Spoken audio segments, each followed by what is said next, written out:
What up, naughty steppers? It's Connor Whitmore here again with another review for you on the Nawtystep channel. And in today's video, I'm going to be talking about the new self-released EP from Sudden Death, VOYD Volume 1. Danny Howland, aka Sudden Death, is an LA-based producer hailing from San Jose, California. An artist with a versatile background, having played in jazz and metal bands, and then experimenting with genres such as electro house, hip-hop and big room house before establishing the Sudden Death brand in March 2015. Exploding onto the scene around a year ago with his Spelljam EP for Never Say Die's Black label, changing the spelling of his moniker in the process, releasing for labels such as Bass Weight, Savage Society and Borgore in the time surrounding that release, before returning to the Never Say Die label, the main imprint this time, with his Junkworld EP, released in February of this year. All the while touring across the world, collaborating with Borgore, AFK and Subtronics to name but a few, being taken on by the Slail management, garnering hordes of fans along the way. The biggest of which apparently being Mr. Shaquille O'Neal. Another nice little fact for you about Mr. Howland: he is a man who loves to pull his trousers down. Not the pants though, he doesn't go quite that far. But trousers, yes. In England, pants mean underwear, by the way. Following Junkworld, this is his second EP of 2018, an idea that caused a little bit of confusion, at least initially. With several dubplate teasers being released on SoundCloud under the name VOYD, people starting to think that it was a new undercover producer, until Sudden Death began to promote it a fair bit himself. Many speculating it could be a new collaborative project between Howland, Somnium Sound and others. And it was only once news of the EP dropped that everyone was able to come to the conclusion that it was indeed another Sudden Death EP. Which on first reaction I was very excited for. Several producers have put out 2 EPs already this year, and it's hardly been the case that the second one has been worse than the first one. And considering the quality on show in Junkworld, I didn't have too much doubt that VOYD Volume 1 was going to carry on in a similar, if not the same, vein. And there are indeed many ways in which VOYD Volume 1 constitutes as a fantastic follow-up and successor somewhat to Junkworld. Again, 5 tracks here, but a little switch up in that there are no remixes, and 2 collaborations as opposed to 1. Which I must say I was quite pleased about. Nothing against the Odd Profit remix in Junkworld, or remixes in EPs in general. But it is nice when you get a straight up display of an artist's sound across an EP, albeit with help from a couple of others, in this case Murder and Samplifier. Now for me, the music works best here when the heaviest parts are fully fleshed and packed out. The music's so unbelievably present that it's genuinely hard to put down, to extract yourself from the grip it has on you. We get this in the opening track Castles, the first drop of which is momentarily spacious, a delay comprised of squelchy growls and vocal shouts, before bam and we get the first sizzling hit of Sudden Death's booming, pulsating, vibrant dark sound. It's grisly, it's primal, it's earthy, propelling you forward as it swaggers across the track, an impactful and fruitful blend of sounds. One sound, however, that I must say I'm not too sure on is the synth layered over the top, which is slightly misleading and distracting. Could have done with something slightly less abrasive. The double drop being equally as frazzling, if not more so, mind-numbing bass with heaps of intricate percussion, oozes, whines and screeches galore. I do feel like he could have stayed with some sections for a little longer here. It comes across as slightly directionally unaware as a result of this. However, its force is never lost, it really does just rattle throughout your head. It's inescapable, getting under your skin to nestle and bubble away. Preparing us, however, in no way for the second main drop, which pummels the listener just as hard yet with a completely different approach. This predatory, pounding, out of nowhere release that attacks everything in its path.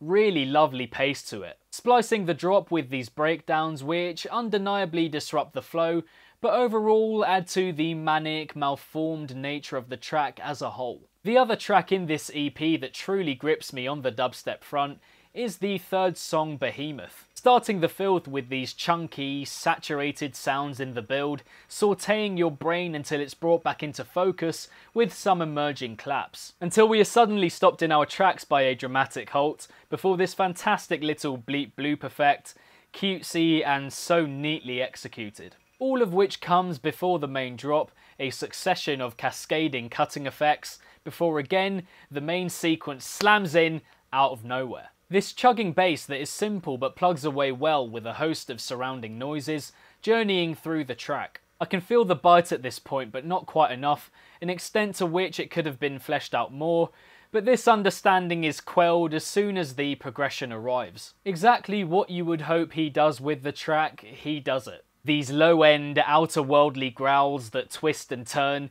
enveloping the listener in this unremovable acidic coat. It's taken up an octave and the surrounding sounds increase, but again I think these sections could have been longer, their impact more enduring. But as if that wasn't enough to melt your mind once that section finishes, the second drop gives us more of the same with the delivery slightly altered. All the synths are more alert, gliding effortlessly over the beat in this skittish way, the sounds repeated in this jumpier format. And with these two tracks in particular, the first and third, it's in a way not the dubstep that gives them their pizzazz, but the stuff that props the dubstep up. I've touched on it already, but the percussion is what really makes these tunes pop. The snares, the claps, the hi-hats are all vital in fleshing out his sound in the moments I've discussed thus far. Really aggressive with lots going on, but still so clear and refined. Everything can be heard, nothing gets lost at sea. It's madness. But obviously, in talking about these two songs so extensively and effusively, it becomes clear that I've omitted the other three, and that's not without reason. My main drawback with the second track, Rise, being these dreary up and down notes that Howland gets straight into from the introduction.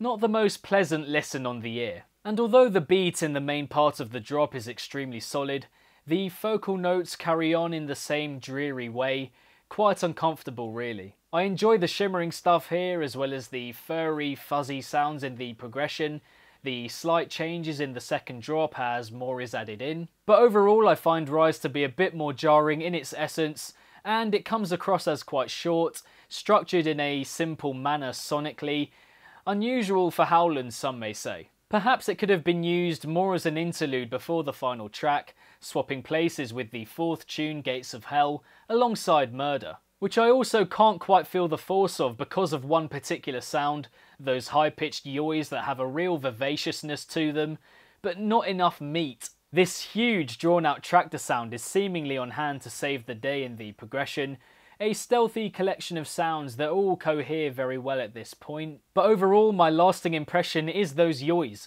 their playful, scything reintroduction in the second drop, not quite enough to supply the thwack that this track needs. The fifth track, Break 'Em Down, I'd say I actually enjoy considerably more than the previous two discussed, but in a completely different way to the first two discussed. The dubstep is relatively bare, with sweet interjections of sound firing at you one after the other, more space filled over time as everything ricochets off each other more and more. And the progression is this fantastic bringing together of swiping wubs and rapid fire notes, both sections being present in the second drop also, but it's the breaks in this track that really are the dubstep's main selling point. Mostly taking shape in these fluttering screechy sounds and echoey vocal gasps, the importance of which cannot be understated for providing contrast from one sequence to another. It's a real hurricane of sounds, this one, and I know Howland coherently amasses sounds throughout in VOYD, but it's here that I feel the art lies most in everything coming together.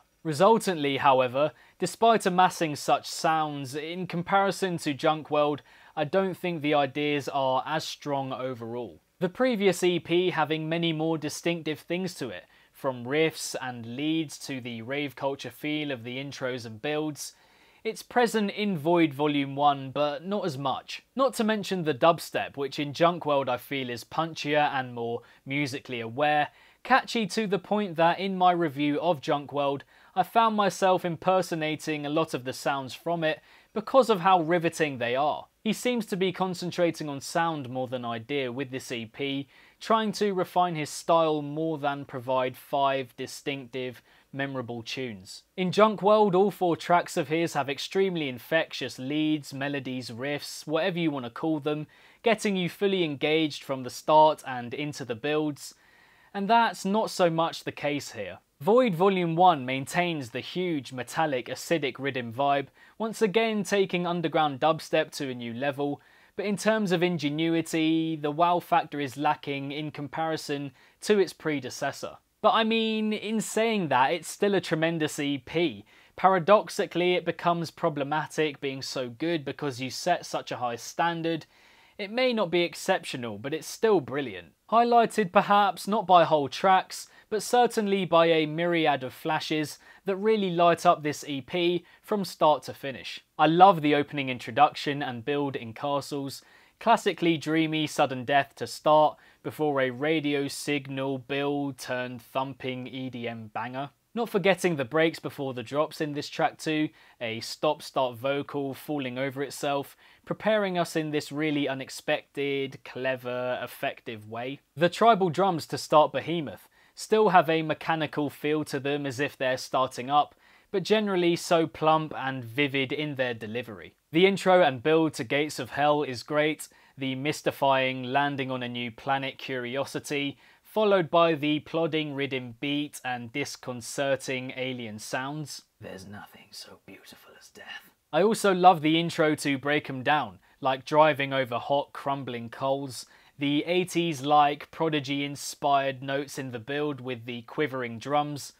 So purposeful. Also, the way several tracks fade out here in their outro is a welcomed motif, an unusual thing for dubstep, as if it's telling a story. I mean, this is only Volume 1 after all. And although there are other brief instances of things I'm not too keen on with this EP, they really are pernickety beyond what I've mentioned already, and are more reflective of the extent to which I feel I need to analyse this work because of how much I respect it, not only for its complexity in and of itself, but also for its place within dubstep music at current. For me personally, it may go on an up and down trajectory in that I like tracks 1, 3 and 5 and not 2 and 4. But in saying I don't like a couple there, the quality of sound in those 2 tracks is still leaps and bounds ahead of near everything else out there. What's more, it's also easy to separate this from everything similar to it on a style level, because his is so distinctive, less so when he collaborates, but even then, it just does still feel like a sudden death EP, it's unmistakably him. This compelling blend of Euro, pop, trance, ravey, synths and dubstep that, at points, is as fervent, as intense as you're gonna hear today, and that's saying something. Intense can be deemed as overwhelming, but here I mean completely and totally immersive, almost creepy in its ability to become part of you when you're listening to it. Furthermore, it's just so well put together. Some of the ideas don't carry as well as others, but in terms of dubstep being a craft, you're unlikely to find many better producers out there at the moment than Sudden Death. So unique, genuine and organic is his sound in drawing together such widely different influences. At times, as I've said, the cohesion isn't quite there, but the ambition can never be faulted. I mean, I've really had to narrow down what I'm saying just to get this review to this length. The variety and detail is ridiculous. And though I may not like it as much as Junkworld now, who's to say I won't grow to love it just as much in the future? The hype and praise for this EP has been off the chart. Is it really as good as everyone is saying? Is it ahead of its time? Am I potentially missing something? At the moment, I'm not so sure, but let me know the extent to which you agree or disagree with me on this. I'm excited for a new level of appreciation to be unleashed with this EP. But I'm not just going to sit here and say that it's all of these things because other people have, because I don't think that yet, and I'm sure he'd respect that. To be honest, once I got to my second, third and fourth listens of VOYD Volume 1, I found myself enjoying it more and more, and that could happen with every new listen. We also must not forget that he released this independently, A truly incredible feat, as my boys Subtronics will explain simply and perfectly here, so props to Mr. Howland for that. Now in terms of my favourite from VOYD Volume 1, then I think I would have to go with Castles. An emphatic opener with my favourite drops of the bunch, a distinctive sudden death opening, multitude of different sounds throughout, a captivating and seizing way to introduce the VOYD series. And in terms of recommendations, if you enjoyed this EP, then all the acidic dubstep lot from past collaborators of his, Somnium Sound and Yax, to audio producers like Guillotine and Basic, and then others such as Dub Loads, Graphite and Ecraze. And so that is that for another review on the Nawtystep channel, this time of the new self-released EP from Sudden Death, VOYD Volume 1. Thank you very much, and as always, for tuning in. Be sure to leave a comment with your thoughts on VOYD Volume 1. What did you guys make of it? Which track is your favourite from the 5? Let me know in the comments below. If you enjoyed this review, then be sure to give it a big old thumbs up and subscribe to the channel if you haven't already, hitting that notification bell along the way so you can be notified whenever I upload to the Nawtystep channel. Next to my head there should be some other dubstep reviews on the channel, including my review of Junkworld, so if you enjoyed this one then be sure to check those out too. Don't forget to like and follow Nawtystep across all social media if you haven't already, with everything linked including all of those recommendations in the description box down below. And lastly, if it's naughty, then you know guys, so be sure as always to keep it naughty and stay safe. And I shall see all of you legends in the next one. Peace out.